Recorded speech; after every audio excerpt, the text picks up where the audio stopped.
వికారాబాద్ జిల్లాలో fake DAP ఎరువుల వ్యవహారం కలకలం రేపింది. పరిగి, పూడూరు మండలాల్లో వందలాది మంది రైతులు ఈ నకిలీ ఎరువులు బారిన పడి తీవ్రంగా మోసపోయారు. ఇంత జరుగుతున్నా వ్యవసాయ అధికారులు ఏం చేస్తున్నారనే ప్రశ్నలు ఇప్పుడు తలెత్తుతున్నాయి.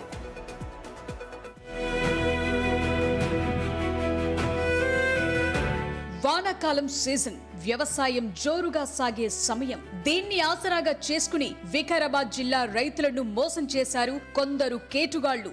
మార్కెట్లో డీఏపీకి డిమాండ్ ఉండడంతో డీలర్లతో పని లేకుండా నేరుగా కంపెనీ నుంచే తెచ్చిస్తామని రైతులకు ఎరేస్తున్నారు.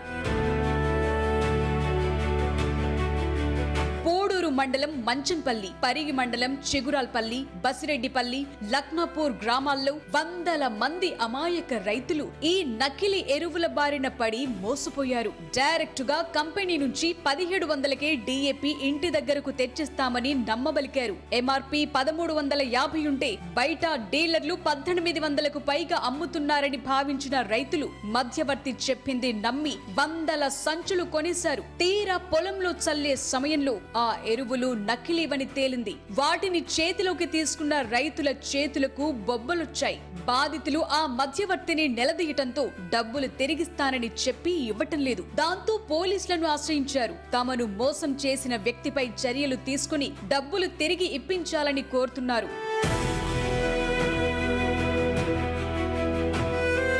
జిల్లాలో రైతులను మోసం చేసేలా ఇంత జరుగుతున్నా వ్యవసాయ శాఖ అధికారులకు సమాచారం లేకపోవడంతో విమర్శలు వెల్లువెత్తుతున్నాయి. ఇప్పటికైనా అధికారులు మేల్కొంటారా?